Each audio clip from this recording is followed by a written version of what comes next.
மக்களை காப்போம் தமிழகத்தை மீட்போம் பயணத்தில் ஈடுபட்டுள்ள அதிமுக பொதுச் செயலாளர் எடப்பாடி பழனிசாமி கடலூர் அண்ணா மேம்பாலம் அருகே பொதுமக்கள் முன்னிலையில் உரையாற்றி வருகிறார். அதனை காணலாம்.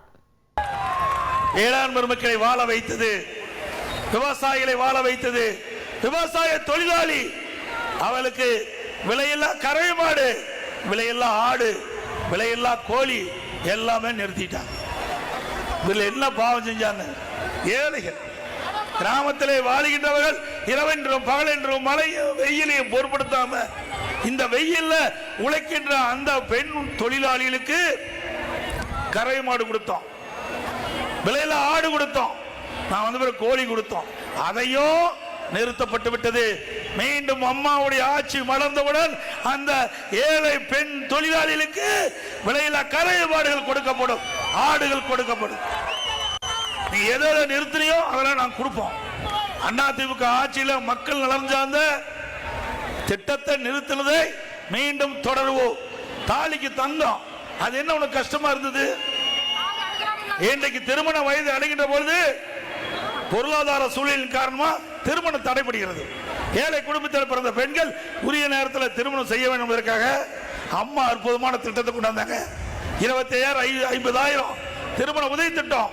தாலிக்கு தந்தோம், ஒரு பவுன் கொடுத்தோம். கொடுத்தீங்களா இல்லையே? சொல்லுமா. இப்ப நிறுத்திட்டாரு. இது நியாயமா? ஏழைகள் என்ன பாவம் செஞ்சாங்க? எங்க மேல கோபம் இருந்தா நீங்க பேசுங்க. ஆனா ஏழைகளுக்கு கொடுக்கின்ற திட்டத்தை ஏன் நிறுத்துறீங்க?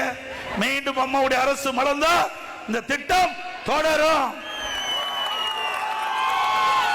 அது மட்டும் இல்ல, இன்றைக்கு இந்த கடலூர் மாவட்டம் வேளாண் பெருமக்கள் இறந்த மாவட்டம்.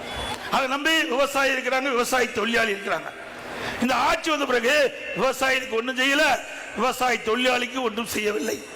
விவசாயிகளுக்கு 2 முறை தொடக்க வேளாண் கூட்டுறவு சங்கத்தில் வாங்கிய கடன் தள்ளுபடி செய்த ஒரே அரசாங்கம் அதிமுக அரசாங்கம். விவசாய தொழிலாளிக்கு பசு வீடுகள் கட்டி கொடுத்தோம், உழவர் பாதுகாப்பு திட்டத்தில் உதவித்தொகை கொடுத்தோம். இந்த ஆட்சியில் அதையெல்லாம் நிறுத்தப்பட்டு விட்டது. மீண்டும் அம்மாவுடைய ஆட்சி மலர்ந்த பிறகு பசுமை வீடுகள் ஏழைகள் தேடி குடிசையை தேடி தட்டி கொடுக்கப்படும். அதிமுக ஆட்சி அம்மா இருக்கும் போது தானே புயல் வந்தது, கடுமையா சேதம். சாதாரண குடிசையில் வாழ்கிற மக்கள் குடிசையெல்லாம் காத்து தூக்கிட்டு போயிட்டு அம்மா பார்த்தாங்க. கடலூர் மாவட்டம் குடிசையில்லா மாவட்டமாக உருவாக்கப்படும் என்று அறிவித்து 1000 கோடி கொடுத்து கிட்டத்தட்ட 90,000 வீடுகள் ஏழைகளுக்காக கட்டி கொடுக்கப்பட்ட ஒரே அரசாங்கம் அதிமுக அரசாங்கம். இப்படி ஏழைகள் எப்பொழுதெல்லாம் பாதிக்கிறார்களோ, மக்கள் எப்பொழுதெல்லாம் பாதிக்கிறார்களோ அப்பொழுது ஓடோடி வந்து உதவி செய்கின்ற அரசாங்கமாக அனைத்து இந்திய அண்ணா திராவிட முன்னேற்ற கழக அரசும் இருந்தது என்பதை நேரத்தில் நினைவு கூற கடமைப்பட்டிருக்கிறேன். அது மட்டுமல்ல, ஸ்டாலின் போற பக்கம் பேசுறார். நான் 1000 ரூபாய் கொடுத்துட்டேன், 1000 ரூபாய் கொடுத்துட்டேன். எங்க 1000 ரூபாய் கொடுத்த? 28 மாசம் நாங்க போராடினோம். தேர்தல் நேரத்தில் அனைத்து குடும்ப தலைவிக்கும் மாதந்தோறும் 1000 ரூபாய் உரிமை தொகை கொடுப்பேன் என்று உறுதிமொழி கொடுத்து பெண்கள் ஓட்டுகளை பெற்று ஆட்சிக்கு வந்தீங்க. ஏன் நிறைவேற்றல? 28 மாசம் தொடர்ந்து சட்டமன்றத்தில் பிரதான எதிர்க்கட்சி தலைவர் என்ற முறையில் ஸ்டாலினை வற்புறுத்தி கேட்டுக்கிட்டேன். எங்களுடைய சட்டப்பேரவை உறுப்பினர் பேசுகின்ற பொழுதெல்லாம் பெண்களுடைய கஷ்டத்தை உணர்ந்து ஏன் இந்த 1000 ரூபாய் உரிமை தொகை கொடுக்கல?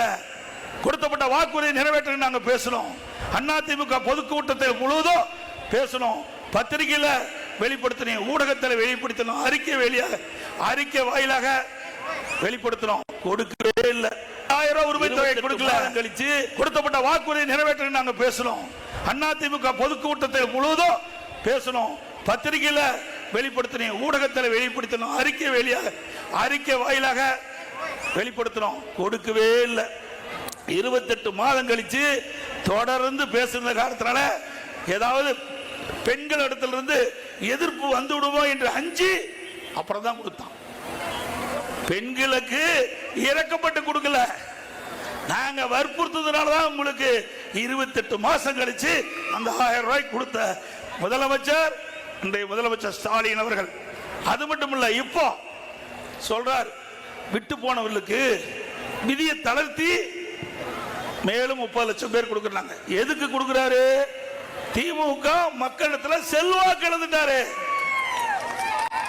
அடுத்த ஆண்டு இன்னும் 8 மாசம் தான் இருக்குது. இந்த 8 மாசத்துக்கு பணத்தை கொடுத்து இந்த 30 லட்சம் குடும்பத்தில் இருக்கிற வாக்குகளை பெற்று திமுக மீண்டும் ஆட்சிக்கு வரணும், கொள்ளையடிக்கணும். இப்படி ஏமாற்று வேலை செஞ்சு 52 மாதம் கழித்து இப்பொழுது 30 லட்சம் பேரை நாங்கள் தேர்ந்தெடுத்து 1000 ரூபாய் மாசம் கொடுக்கிறேன்னு சொல்றீங்களே, இது நியாயமா? இது மக்களை ஏமாற்றுவது இல்லையா?